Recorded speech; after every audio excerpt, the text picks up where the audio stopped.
Menantu pahlawan negara. Bab 1523. Putus asa. Kediaman keluarga Rewin. Setelah dibawa kembali, Revina langsung dikurung di sebuah halaman kecil. Tempat ini adalah tempat Hadiman sekeluarga dikurung sebelumnya. Beberapa orang anak buah Harun berjaga di tempat tersebut, menatap Revina dengan tatapan ganas. Hal yang membuat Revina merasa heran adalah, terkadang beberapa orang pria itu melemparkan sorot mata mesum ke arahnya. Hingga dia mendengar pembicaraan di antara dua orang pria itu secara tidak sengaja, dia baru mengetahui rencana mereka. Hehe, guru sudah bilang, selama Ardika masih belum menunjukkan batang hidungnya saat jam makan siang, kita bisa memainkan gadis itu sesuka hati kita, membuat calon istri tuan muda keluarga Basuki itu ternodai. Memikirkannya saja, ia sudah membuatku bersemangat. Ya, aku sudah sedikit nggak sabar. Aku benar-benar berharap Ardika nggak berani datang. Gadis secantik itu, siapa yang nggak ingin memainkannya? Mendengar ucapan kedua orang itu, ekspresi Revina berubah menjadi pucat pasi saking ketakutannya. Saat waktu perlahan-lahan mendekati jam makan siang, perasaan takut dan gelisah yang menyelimuti hatinya terasa kian kuat. Dalam penantian yang membuat orang merasa putus asa ini, waktu berlalu makin cepat, seolah-olah ada yang mempercepatnya. Akhirnya, saat mendekati jam makan siang. Sayang sekali kalian gak tertarik pada wanita. Awalnya aku berencana untuk menyerahkan gadis itu pada kalian. Tepat pada saat ini, terdengar suara Harun dari arah luar halaman tersebut. Dia sedang berjalan masuk bersama 7 bilah dan serigala ganas yang tidak menunjukkan ekspresi apapun. Kamu adalah calon menantu Nyonya Tisha. Lumayan. Kamu memang punya aura menantu sebuah keluarga besar. Harun mengamati Revina dari ujung kepala hingga ke ujung kaki sejenak. Kemudian, dia menggelengkan kepalanya dan mendecakkan lidah. Sayang sekali, awalnya kamu mengira kamu cukup penting bagi Ardika. Kukira dia akan datang menyelamatkanmu dengan mempertaruhkan nyawanya. Tapi, hingga sekarang batang hidungnya masih nggak terlihat. Sepertinya dia sudah takut. Kalau begitu, aku hanya bisa menyerahkanmu untuk dinikmati oleh murid-muridku. Hahaha. Harun tertawa dengan liar sampai-sampai mendongakkan kepalanya. Membiarkan murid-muridnya melecehkan calon istri putra Tisha adalah hal yang sangat menyenangkan baginya. Saat ini, wajah cantik Revina sudah pucat pasi seperti selembar kertas, sorot mata putus asa tampak jelas di matanya. Dia berkata dengan suara bergetar, Tuan Harun, ayahku nggak mungkin nggak memedulikanku. Kamu memperlakukanku seperti ini, dia pasti akan melawanmu dengan mempertaruhkan nyawanya. Memangnya dia bisa melawanku dengan mempertaruhkan nyawanya? Harun berkata dengan ekspresi meremehkan, kalau begitu, dia boleh coba saja. Mari kita lihat dia punya berapa nyawa untuk melawanku dengan mempertaruhkan nyawanya. Aku bisa menghabisinya berkali-kali hanya dengan satu jariku. Gadis manis, jangan takut. Aku nggak akan membunuhmu, aku juga akan meminta mereka untuk memperlakukanmu dengan lebih lembut. Bagaimanapun juga, kamu adalah calon menantu keluarga Basuki, mereka nggak bisa memainkanmu hingga rusak, bukan? Aku yakin kamu adalah orang cerdas, seharusnya kamu nggak akan memberitahu orang lain mengenai hal ini. Bagaimanapun juga, Nyonya Tisha adalah orang yang kejam. Kalau dia tahu menantunya sudah dimainkan oleh pria lain, dia pasti akan membunuhmu. Hahaha. Harun tertawa liar, lalu berbalik dan berjalan keluar. Saat melewati 7 bilah dan serigala ganas, dia berpesan pada mereka. Kalian tolong awasi gadis ini ya. Walau sekarang Ardika belum datang, dia bisa datang membuat keributan kapan saja. Kalau kalian melihatnya, nggak perlu laporkan padaku lagi, langsung bunuh saja. 7 bilah dan serigala ganas tidak memberikan tanggapan. Harun sudah mengenal karakter kedua orang itu. Dia juga tidak mempermasalahkannya dan langsung pergi begitu saja. Gadis cantik, guru sudah bilang, kamu sudah menjadi milik kami. Begitu Harun pergi, beberapa orang muridnya langsung menyunggingkan senyum mesum. Beberapa orang itu menatap Revina dengan agresif. Revina benar-benar ketakutan setengah mati. Dia menatap orang-orang itu dengan sorot mata memohon. Bab 1524. Kamu adalah manusia atau hantu? Namun, permohonan Revina sama sekali tidak ada gunanya, malah makin menyulut nafsu para binatang itu. Saat ini, salah seorang murid Haron menoleh ke arah tujuh bilah dan serigala ganas, lalu berkata dengan ekspresi menjilat, "Raja Tinju, apakah kalian ingin menikmati gadis ini dulu?" Tujuh bilah tidak menunjukkan ekspresi apapun, bahkan tidak meliriknya sama sekali. Sementara itu, serigala ganas tersenyum dan menunjukkan ekspresi seakan-akan dia adalah orang yang polos, sedang sorot matanya tertuju pada antara kedua kaki murid-murid Haron itu. Tidak tahu apa yang sedang dipikirkannya. Gerak-geriknya itu membuat para murid Haron merinding. Tidak tahu mengapa, mereka seakan-akan merasakan hawa dingin di antara kedua kaki mereka. Tadi guru mereka mengatakan kedua orang ini tidak tertarik pada wanita. Apa mungkin mereka tertarik pada pria? Itu, karena kalian berdua nggak ingin menikmatinya, maka kami akan mulai sekarang, ya. Setelah mengucapkan satu kalimat itu, murid tersebut mulai menanggalkan pakaiannya. Tepat pada saat Revina sudah benar-benar putus asa, tiba-tiba saja tujuh bilah dan serigala ganas menoleh ke arah tertentu secara bersamaan. Tidak tahu sejak kapan, sudah ada seseorang yang muncul di sana. Ekspresi orang yang satu ini sangat dingin. Dia berjalan masuk dengan langkah tidak cepat, juga tidak lambat. Langkah kakinya sangat ringan, tidak mengeluarkan suara. Orang itu tidak lain adalah Ardika. Sementara itu, saat ini beberapa orang murid Haron itu sama sekali tidak menyadari keberadaan Ardika. Mereka tetap sibuk melepaskan pakaian mereka masing-masing dan tersenyum mempermainkan sambil menatap Revina yang sudah benar-benar putus asa. Ardika berjalan melewati koridor hingga memasuki halaman tersebut. Tujuh bilah dan serigala ganas berdiri di depan pintu, tetapi mereka tidak menghentikan Ardika, melainkan hanya menatapnya dengan lekat. Baik tujuh bilah yang tidak menunjukkan ekspresi apapun maupun serigala ganas yang senantiasa menunjukkan senyuman hangat itu. Saat ini, sorot mata mereka tampak sedikit serius. Ardika hanya melirik dua orang itu sekilas, lalu berjalan melewati mereka. Tunggu dulu, sepertinya ada yang gak beres. Saat ini, beberapa orang murid Haron yang sedang mendiskusikan siapa yang duluan menikmati gadis cantik itu tiba-tiba berhenti. Akhirnya mereka merasakan aura di tempat itu sedikit berubah. Aura yang sulit untuk dideskripsikan dengan kata-kata, tetapi bisa membuat mereka merinding. Hampir secara naluriah, mereka menoleh. Saat itulah, mereka mendapati ada seseorang yang muncul di sana dan sudah berjarak sangat dekat dengan mereka. Ardika? Sial! Bagaimana kamu bisa masuk? Kamu adalah manusia atau hantu?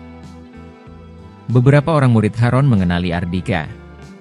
Ekspresi mereka langsung berubah drastis, mereka benar-benar terkejut setengah mati. Jelas-jelas orang itu sudah berdiri di belakang mereka, tetapi mereka sama sekali tidak menyadarinya. Kalau orang yang datang adalah seorang pembunuh bayaran, mungkin mereka sudah mati. Haha. Ardika, kebetulan sekali kamu sudah datang. Kami sedang cemas melihatmu nggak datang. Kalau begitu, kami akan menghabisimu terlebih dahulu sebelum memainkan gadis cantik ini, sama sekali nggak butuh waktu lama.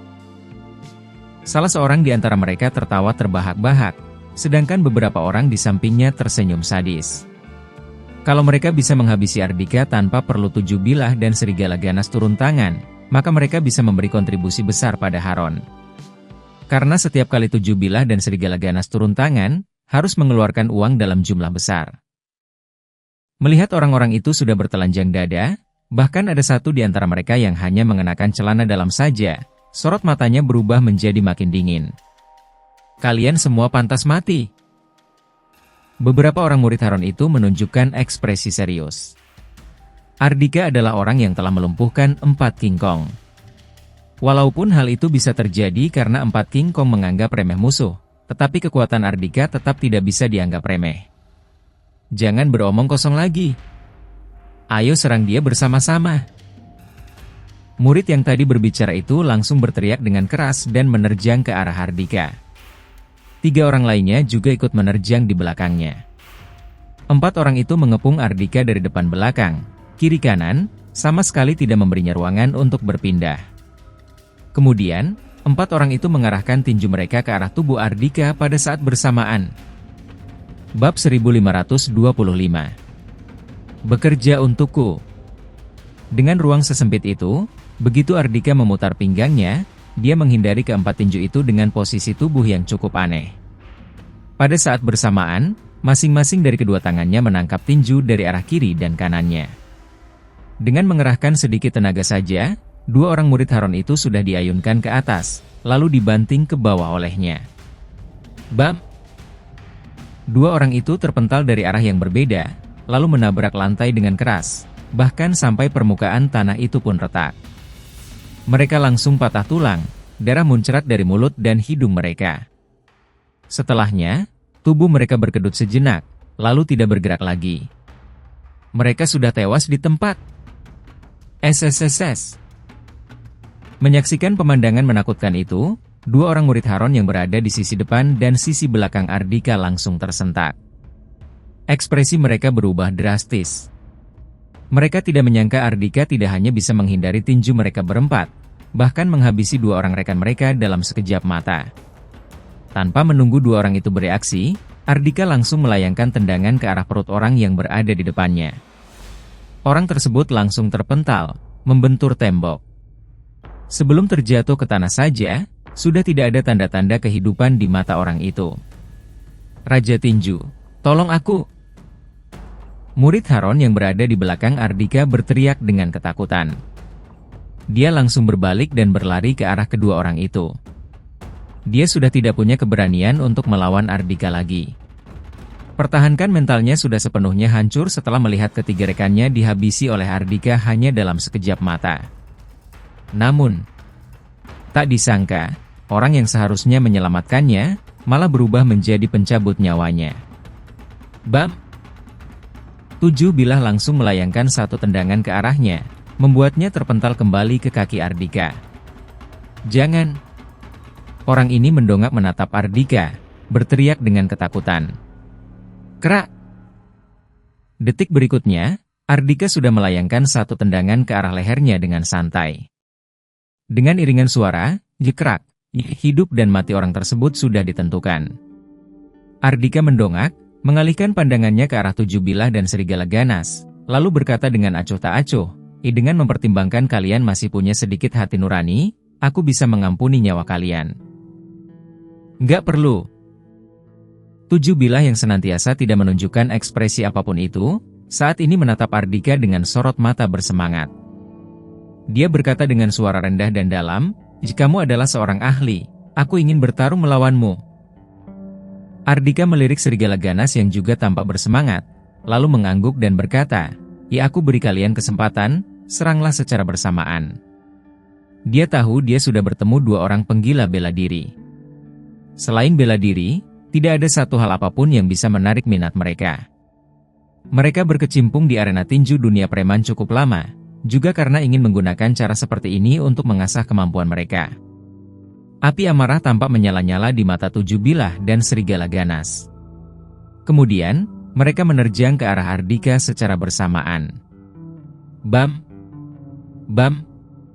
Tanpa butuh waktu lama, dengan diiringi 2 sosok bayangan terpental dan menabrak dinding dengan keras, pertempuran ini sudah berakhir dengan luar biasa cepat. Namun, pertarungan ini tidak sesengit saat Ardhika menghadapi 4 orang murid Haron sebelumnya. Permukaan tanah di lokasi pertarungan mereka sudah retak. Tembok pembatas juga sudah runtuh. Uhuk! Uhuk! Tak lama kemudian, 7 bilah dan serigala ganas merangkak bangkit dari tanah. Ekspresi kesakitan tampak jelas di wajah kedua orang itu, tetapi sorot mata kedua orang malah tampak makin bersemangat.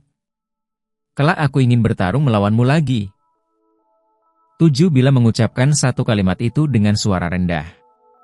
Saat ini, serigala ganas yang berwajah bundar itu juga menatap Ardhika dengan penuh semangat. Sorot matanya tampak sepolos bayi. Ingin bertarung denganku nggak gratis, kalian harus bekerja untukku. Ardhika juga menghargai orang-orang yang berbakat. Oke. Kedua orang itu menganggukkan kepala mereka tanpa ragu. Kak Ardhika. Melihat Ardhika berjalan ke arahnya, Revina memanggilnya dengan takut-takut. Ekspresi terima kasih dan ketakutan menghiasi wajahnya. Dia tidak pernah melihat sisi Ardhika yang sekejam itu. Ardhika baru saja menghabisi 4 orang tepat di hadapannya. Bab 1526 Kata-kata Sindiran.